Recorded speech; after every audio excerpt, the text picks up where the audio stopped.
Alright, what's up everyone? Duquesne23 here, and I am extending the contest dates. So, if you remember, the date for turning in the contest is actually on the 25th, but I am extending that to February 17th by the end of the day on 17th. So, you could still turn it in on the 17th and everything. And the reason why I'm doing this is because there's actually a lot of people that want to join the contest, but there's a Forge Hub contest going on right now. And they're, of course, concentrating on that one. They're already building a map for it. So they, wanted to go ahead and, they wanted to work on a canvas to be able to make. But unfortunately, they just didn't have the time to be able to do that. So I am extending it to February 17th is now the new due date. All the other, stuff still applies. If you like how to submit and everything like that, you just go look at the other video. I'll try to write as much as I can in the description of this video. Now, there are a few questions that I do want to answer because there's some people who had some legitimate questions about the canvas contest, and so I wanted to answer. Now, this right here, if you notice, is my canvas that I made. It's from one of my racetracks, but I deleted the racetrack and changed a few things. But I made a canvas here so people could go ahead and forge maps onto this if they wanted to, if they don't want to start with a blank, area like how, all the other normal 343 canvases are. So some of the questions are, well, what if, do you have to cover the entire canvas? Like, what's considered covering the entire canvas with something? It's just really, you can do what you want. You don't have to put tons of detail. Technically, you could just put a bunch of trees out all over the canvas, like just, a few trees or in a few rocks, and that's fine on the flat ground. On the normal canvas, you can put it on the flat ground. The things that I don't want to see is an example of my own canvas here that I did, which of course I would cover this up if I was submitting it for the contest, is don't do this right here. Like, see how the terrain is just floating and then you could go underneath and all that type of stuff? Don't do that right there. Like, that's not the type of thing that, it's real simple to fix this type of thing though. You could just get a terrain piece out and duplicate it. I don't know, this terrain piece may be a little big to duplicate. No, it is not too bad. So there we go. So yeah, to just pretty much do what I just did right there. And then you could go cover it up. Like, I could go like this, cover it up. Let's go ahead and shrink that down so it doesn't form like a totally separate mountain. And boom, there you go. And now it no longer has that hanging over terrain piece, and you're good, because right here is the borders of the thing. So it doesn't matter what it looks like outside the borders, but just don't have a giant gap and a giant hole on the canvas where the terrain just like stops like this. Now, another thing that you could do is take some rocks, and if you wanted to, you can take some rocks and you can kind of extend and make yourself a cliff. That's fine too. If you don't want to continue with anything else on here. Of course, this isn't a very good rock for a cliff, but you get the gist. And apparently I'm on Snap. But basically, like I was saying, do something like this. You could put a cliff here, a cliff edge here, so it makes sense. It's just not floating terrain, unless that is the design you're going for, where you're making some alien-looking floating terrain piece, and you can have something, here that makes it look like the terrain's floating more naturally and stuff. But I just don't want to see this in the canvas right here. So try to cover the canvas, completely, or you could take terrain and you could lower it down to where it goes back down to the normal ground level, but it's a smooth transition and stuff.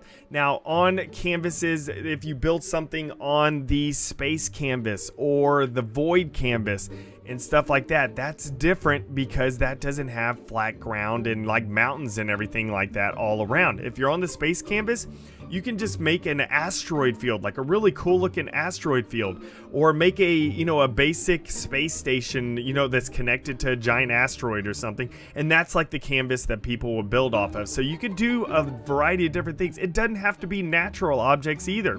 You can make a city canvas where you make it just a giant city, with some buildings, and you can keep the details kind of low because you got to make sure you don't go over 39%. It can't hit 40%. It needs to be 39% or below off of your budget on here, which this right here, this trees, let me go ahead and check just to double check. I have to turn back on my HUD. I always turn it off whenever I'm recording stuff here.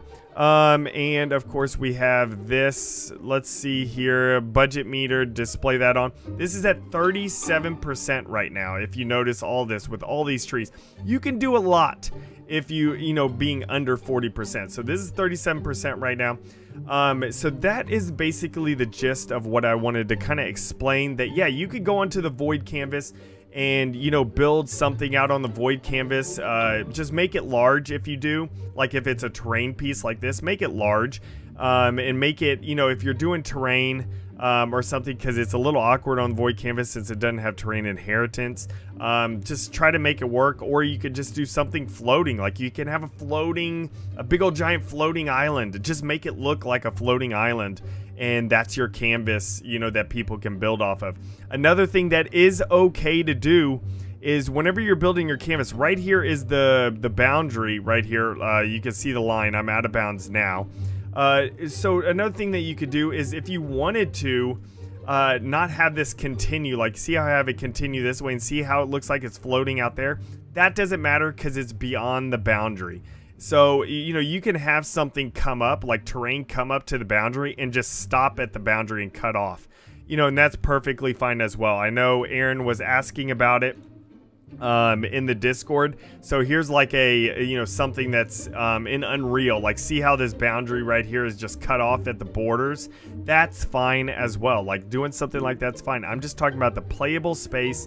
Make sure you have that actually makes sense. Like that's the entire point, you know, just make sense of the terrain pieces and everything. Don't just have it all of a sudden like terrain pieces are just floating like this right here where that you could just go underneath and stuff. The entire point is to make it look like an actual canvas that a developer would make. So if you have this floating, you put rocks underneath it and you can make it look like an alien world and there's like some sort of floating terrain and stuff, that's fine as long as you make it make sense on there. So just wanted to give that update. Also remember, you know, the contest is now extended to February 17th by the end of the day on the 17th. So you can still turn in the 17th, but you can't turn it in once it hits the 18th. And the submission for turning it all in and everything like that, all the description of everything like that is in my previous video. I will try to write everything down in the description down below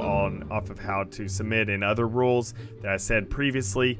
But yeah, I just want to give an update on that. Hopefully, you know, more people will join up on this canvas contest. I think it's pretty fun doing this. This is very basic. So really anyone at any skill level building and forge can do this. Like even if you don't think you're going to win, please just join up. It's good for, you know, flexing your forging muscles to get better. You can get ideas from other people that you see. And just overall, and it also helps the community because some people have already used this canvas that I made to build their own stuff. And so that's really great. That's the whole point of this, is to provide a variety of different canvases, like community made canvases that people can start off with and get ideas from, that it's not just something completely flat like what 343 provides. So thank you everyone for coming out. I hope y'all understand and expect you know, some more custom map videos and everything. That's something that I am doing. I don't know if y'all saw the poll in the community tab. What I'll be doing is for individual maps, features and everything, I will be doing some shorts. Just because it's real quick content, I can pump them out really fast. Those will be some shorts, and then I will do one video a week where it has like 5 to 10 custom maps in it, where it like has tons of different maps, just one long video. And, you know, just going through tons of different maps and everything. So that's what I want to do, just so that way I can pump out more custom maps and everything just quickly. And especially with shorts, the fact that people will click on those, they watch it for a minute, they enjoy the map, and then they may go click and download it and, you know, just move on to the next thing, which is, you know, pretty great. So thank you everyone for coming out. Appreciate it. I hope to see more submissions, you know, by the 17th of February for this canvas contest. And I'll see y'all in the next one. And remember, let's forge a new Halo.